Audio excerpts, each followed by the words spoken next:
মধ্যপ্রাচ্যের আকাশে যখন আগুন জ্বলছিল, একের পর এক বিস্ফোরণে কেঁপে উঠছিল পুরো অঞ্চল। ঠিক তখনই পুরো বিশ্ব জুড়ে একটাই প্রশ্ন, এই যুদ্ধ কোথায় গিয়ে থামবে?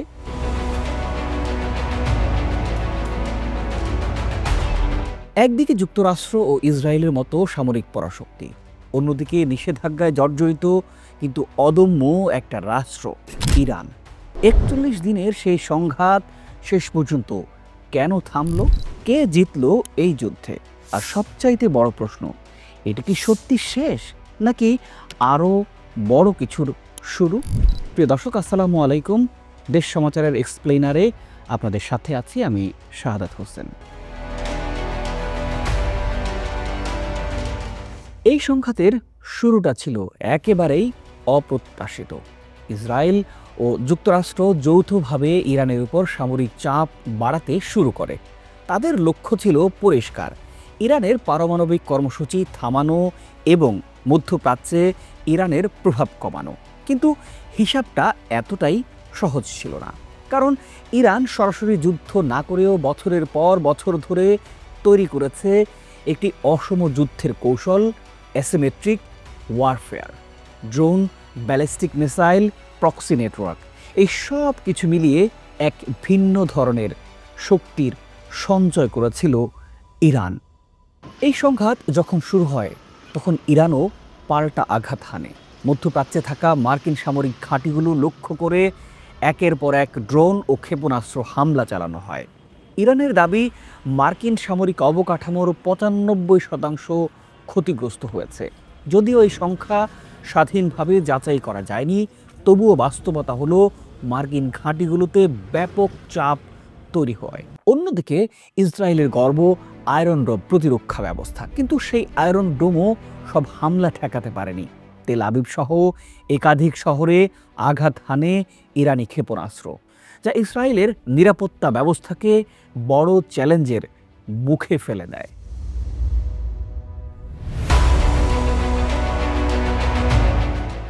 এই যুদ্ধ যতটাই দীর্ঘ হয়েছে, ততটাই বেড়েছে আন্তর্জাতিক চাপ। বিশ্ববাজারে জ্বালানি তেলের দাম অস্থির হয়ে ওঠে। হরমুজ প্রণালী, যেটি দিয়ে বিশ্বের বড় অংশের তেল পরিবহন হয়, সেটি বন্ধ হওয়ার আশঙ্কাও তৈরি হয়। কিছুদিনের জন্য এটি বন্ধ করে দেয় ইরান। এই অবস্থায় যুক্তরাষ্ট্র বুঝতে পারে, এই যুদ্ধ যদি দীর্ঘ হয়, এর প্রভাব শুধু মধ্যপ্রাচ্যেই সীমাবদ্ধ থাকবে না, পুরো বিশ্ব অর্থনীতি কেঁপে উঠবে। সংকট যখন চলছিল, ঠিক এই সময়ই সামনে আসে একটি গুরুত্বপূর্ণ নাম, পাকিস্তান। নেপথ্যে থেকে ইসলামাবাদ শুরু করে কূটনৈতিক তৎপরতা। সৌদি আরব, তুরস্ক, মিশর সবাইকে নিয়ে আলোচনা চালাতে থাকে। ইরান ও যুক্তরাষ্ট্রের মধ্যে সরাসরি যোগাযোগ না থাকলেও পাকিস্তান বার্তা বাহক হিসেবেই কাজ করে।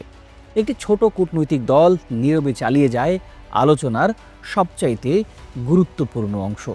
শেষ মুহূর্তের নাটক যুদ্ধের ৪১তম দিনে এসে পরিস্থিতি সবচাইতে সংকটজনক পর্যায়ে পৌঁছে যায়। যুক্তরাষ্ট্র আলটিমেটাম দেয়, হরমুজ প্রণালী খুলে দিতে হবে। অন্যদিকে ইরানও পিছু হটার কোনো ইঙ্গিত দেয় না। ঠিক তখনই শেষ মুহূর্তে আসে নাটকীয় পরিবর্তন। পাকিস্তানের মধ্যস্থতায় দুই পক্ষ সম্মত হয় ২ সপ্তাহের যুদ্ধবিরতিতে।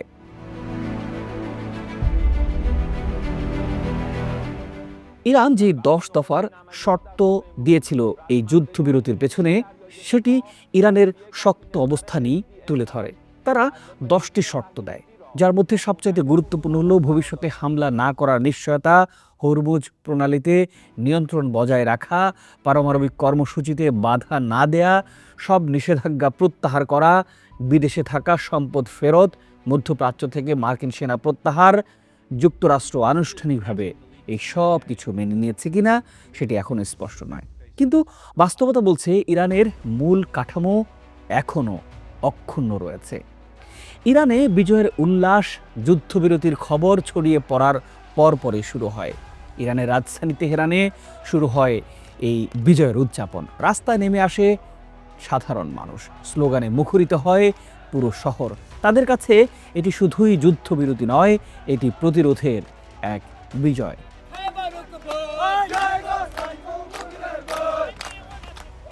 প্রিয় দর্শক, তবে কি যুদ্ধ শেষ হলো? এখানেই সবচাইতে বড় প্রশ্ন।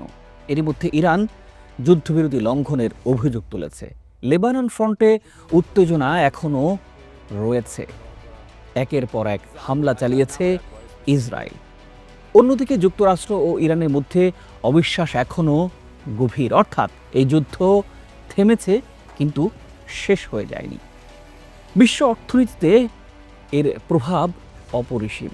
যুদ্ধবিরতির সাথে সাথে বিশ্ববাজারেও বড় পরিবর্তন দেখা যাচ্ছে। তেলের দাম এক লাফে 15 থেকে 16% কমে গেছে, যা প্রমাণ করে এই সংঘাত শুধু সামরিক নয়, পুরো বিশ্ব অর্থনীতির উপর সরাসরি প্রভাব ফেলেছে।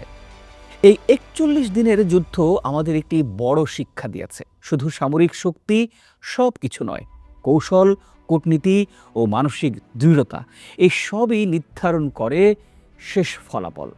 ইরান দেখিয়েছে দুর্বল অবস্থানে থেকেও শক্ত প্রতিরোধ গড়ে তোলা সম্ভব। অন্যদিকে যুক্তরাষ্ট্র বুঝেছে সব যুদ্ধ শক্তি দিয়ে জেতা একেবারেই সম্ভব নয়। মধ্যপ্রাচ্যের এই সংঘাত আপাতত থেমেছে এটি বলা যায়, কিন্তু আগুন এখনও নিভে যায়নি। প্রশ্ন রয়ে গেছে, এই যুদ্ধ কি সত্যি শেষ হয়ে গেল, নাকি এটি আরও বড় সংঘাতের পূর্বাভাস?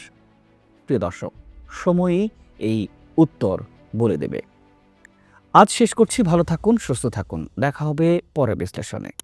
চ্যানেলটি সাবস্ক্রাইব করে সাথেই থাকুন।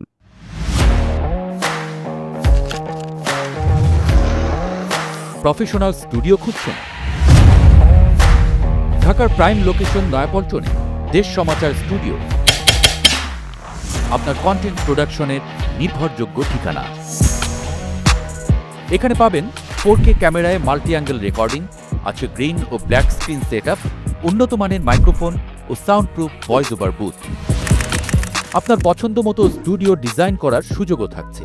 হযরত Shahjalal news content, talk show, interview বা পডকাস্ট যা কিছুই করেন, এখানে পাবেন প্রফেশনাল সেটআপ আর ফুল এডিটিং সাপোর্ট। আপনার চাহিদা অনুযায়ী বুক করতে পারেন আজই। কল কিংবা হোয়াটসঅ্যাপ করুন এই নাম্বারে 01-720-210657। ভিজিট করুন আমাদের ওয়েবসাইট ও ফেসবুক পেজ।